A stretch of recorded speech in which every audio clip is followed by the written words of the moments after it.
नमस्कार दोस्तों, मैं निधि शर्मा आओ पढ़े चैनल पर आपका हार्दिक स्वागत करती हूँ। जी हाँ दोस्तों, जैसे कि आपको थंबनेल में दिख ही रहा है कि रीट की तैयारी पूरा सिलेबस टीचिंग मेथड के साथ। जी हाँ, बिल्कुल रीट की तैयारी हम बिल्कुल करेंगे इसी चैनल पर। बस आप इस चैनल को सब्सक्राइब कर दीजिए, लाइक कर दीजिए और शेयर कर दीजिए और फिर आगे इस पूरी वीडियो को देखिए और आपको खुद ही पता चल जाएगा कि इस वीडियो में क्या ऐसा ख़ास है कि हम इस वीडियो को देखें। तो चलिए शुरू करते हैं। देखिए फ्रेंड्स, जैसा कि आपको थंबनेल पे नज़र आ ही गया है कि रीट की तैयारी के बारे में यहाँ पर ज़िक्र होने वाला है। एक्चुअली में क्या है कि अभी चल रहा है लॉकडाउन का पीरियड और हमें फिक्स्ड नहीं है कि रीट की एग्ज़ाम कब होगी और कब नहीं होगी। हमें मतलब तिथि घोषित है वैसे तो।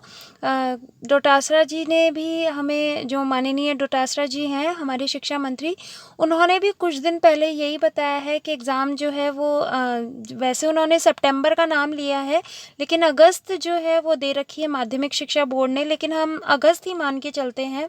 और उन्होंने कहा है कि जो फॉर्म फिल करवाएंगे उसके बाद में 3 महीने का समय वो देंगे।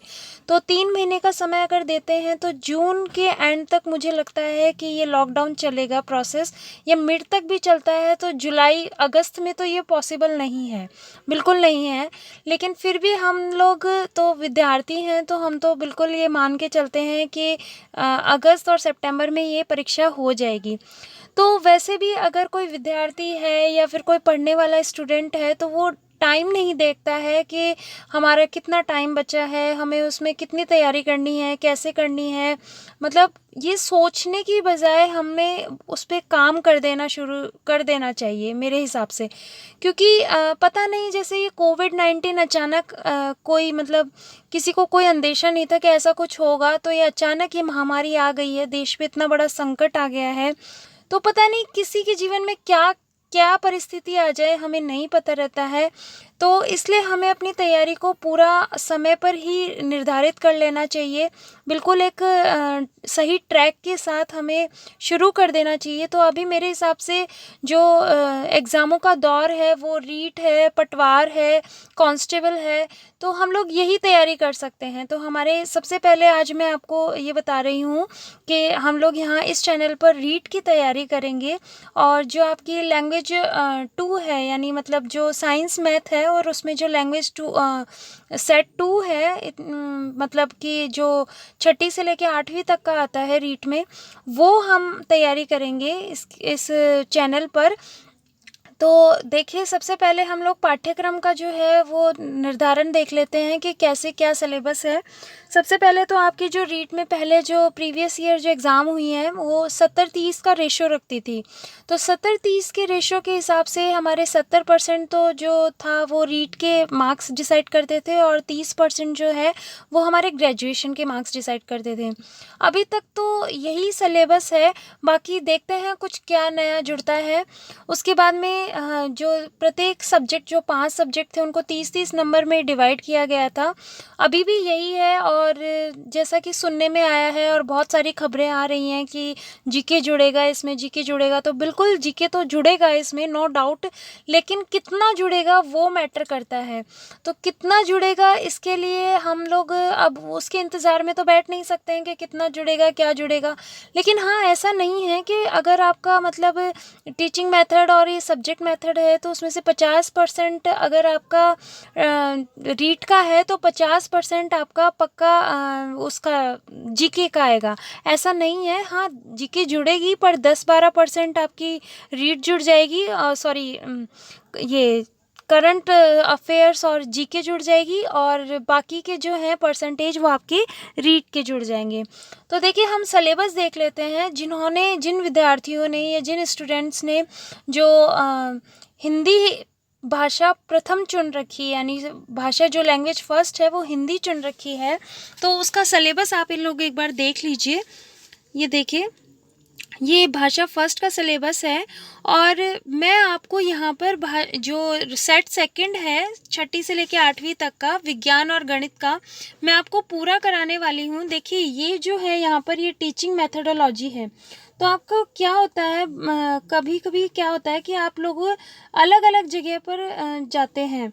मतलब चैनल्स जो हैं आप अलग अलग डिस्कवर करते हैं कि हमें भाई लैंग्वेज के लिए ये वाला चैनल ढूंढना है, और जो हमारे मेन सब्जेक्ट जो होता है उसके लिए हमें ये चूज़ करना है। यहाँ मैं आपको टीचिंग मेथडोलॉजी भी कराने वाली हूँ, प्लस आपको जो सिलेबस है आपका साइंस और मैथ्स, इंग्लिश और हिंदी, वो सब यहाँ पर कंप्लीट होगा। तो आप बस मेरे चैनल को सब्सक्राइब कीजिए और फिर आपको 1 बाय 1 जो है वीडियो आपको मिलती रहेंगी। नेक्स्ट देखिए, आपके जो है ये है आपका इंग्लिश, जिन्होंने second language, first language Hindi choose कर रखी है उसका सिलेबस हो गया। जिसने सेकंड लैंग्वेज इंग्लिश चूज़ कर रखी है, देखिए इंग्लिश में क्या है कि बहुतों को बहुत ज़्यादा प्रॉब्लम आती है। हमारे पास बहुत ज़्यादा, मैंने जब सर्वे किया इस बात पे तो मुझे बहुत ज़्यादा ही सुनने में आया कि इंग्लिश जो सब्जेक्ट है वो काफ़ी लोगों की प्रॉब्लम क्रिएट करता है। तो देखिए सबसे पहले ये unseen pros, passage, linking device, subject work concern, inference, ये सब जो है ये हमको बिल्कुल अच्छे से करने हैं। अनसीन पोयम, ये स्माइल, मेटाफॉर्स, पर्सोनिफिकेशन, असोनेंस, ये मतलब वर्ड अलग अलग है लेकिन इनमें बहुत माइन्यूट जो डिफरेंस है वो कई बार हम लोग पेपर में कैच नहीं कर पाते हैं, पकड़ नहीं पाते हैं। ठीक है, नेक्स्ट देखिए, जो आपकी ये इधर से टीचिंग मेथडोलॉजी स्टार्ट है, तो हम इंग्लिश की भी टीचिंग मेथडोलॉजी करेंगे। देखिए फ्रेंड्स, क्या होता है कि टीचिंग मेथडोलॉजी जो है वो सबकी अलग अलग होती है। हिंदी की अलग होती है, इंग्लिश की अलग होती है, मैथ साइंस की अलग होती है, और साइकोलॉजी तो पूरा ही एक पेपर आता है 30 नंबर का। तो ये कुछ टॉपिक्स जो होते हैं मेथडोलॉजी के वो सेम होते हैं, लेकिन कुछ जो होते हैं वो डिफरेंट होते हैं। और आजकल देखो पैटर्न बिल्कुल बदल चुका है। पहले के रीट के पेपर में हम देखें तो फैक्ट्स टाइप क्वेश्चंस आते थे। फैक्ट्स टाइप क्वेश्चंस का मतलब है कि मतलब डायरेक्ट क्वेश्चन दे दिया आपको, लेकिन अब जो पैटर्न है वो बिल्कुल चेंज हो गया है, वो एप्लीकेबल क्वेश्चंस आने लग गए हैं। तो हमें मेहनत तो ज़्यादा करनी पड़ेगी, नो डाउट। नेक्स्ट जो है वो मैथ्स का सिलेबस देखिए।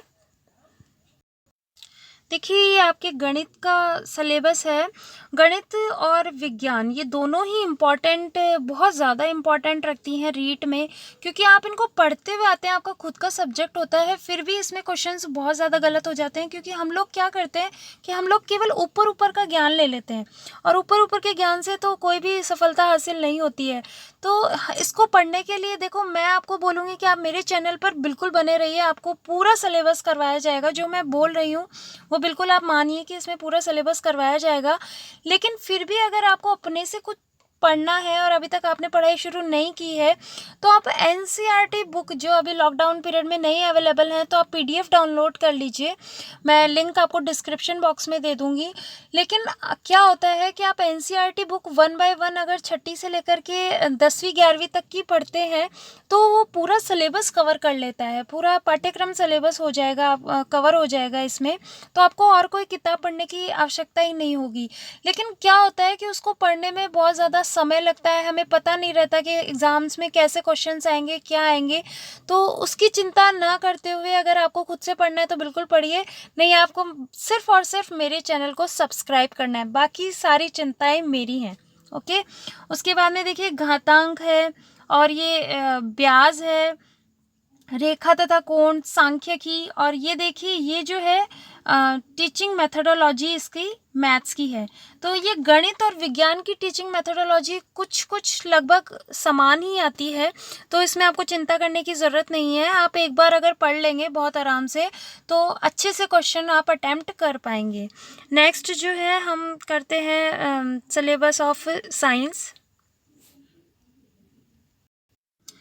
देखिए फ्रेंड्स, ये है विज्ञान का सिलेबस, साइंस का सिलेबस। इसमें देखिए सूक्ष्म जीव, हम लोग जो, मैं आपको अभी जो फर्स्ट क्लास जो आपकी स्टार्ट करने वाली हूँ वो विज्ञान की ही होने वाली है। तो हम विज्ञान के जो बेसिक टॉपिक्स हैं, बेसिक टॉपिक्स मतलब जो सब्जेक्ट से रिलेटेड है वो भी स्टार्ट करेंगे, प्लस आपकी जो टीचिंग मेथडोलॉजी है वो भी हम साथ साथ स्टार्ट करते चलेंगे। तो आपका क्या है, एक मतलब विज्ञान का पूरा सिलेबस कंप्लीट हो जाएगा, उसके बाद ही हम लोग जो है नेक्स्ट सब्जेक्ट उठाएंगे। तो आप इसमें बने रहिए। ये देखिए इसमें बायोलॉजी का पोर्शन, ये पूरा बायोलॉजी है, ये पूरा आपका भौतिक विज्ञान यानी फिजिक्स है, और ये जो है ये भी देखिए विज्ञान और प्रौद्योगिकी, सौरमंडल वगैरह सभी कुछ दे दिया है। नाम कहने को केवल रीट परीक्षा है, पात्रता परीक्षा है, लेकिन इसमें सारा सिलेबस आ रहा है आपका। पदार्थ एवं संरचना, एक केमिस्ट्री भी दे दी गई है। और ऐसा नहीं है कि बहुत छोटे लेवल में क्वेश्चन पूछे जाते हैं, 10वीं तक के क्वेश्चन आते हैं, इवन 11वीं तक के भी क्वेश्चन कई बार पूछ लिए जाते हैं। तो बहुत ही बारीकी से हमें पढ़ना होगा विज्ञान को। नेक्स्ट जो सिलेबस है, बाल विकास एवं शिक्षा शास्त्र। देखिए फ्रेंड्स, बाल विकास और शिक्षा शास्त्र जो है वो पहले कुछ और था और अब कुछ और हो गया। ऐसा नहीं है कि सिलेबस बदल गया है, लेकिन हाँ बिल्कुल 101% पैटर्न बिल्कुल बदल चुका है। पैटर्न यानी एग्ज़ाम का पैटर्न जो है, मार्क्स का पैटर्न जो है, क्वेश्चन का पैटर्न है, वो बिल्कुल बदल चुका है। मतलब 30 नंबर जो है आपको लाने में, पहले क्या होता था, फैक्ट्स बेसिस क्वेश्चन आते थे कि आईक्यू लेवल किसने डिस्कवर किया है, मतलब किसने तहकीकात की इसकी, टर्मन ने क्या दिया है, और ये पावलोव का अधिगम नियम क्या है। तो इस तरह के क्वेश्चंस आते थे, लेकिन अब ऐसा नहीं है।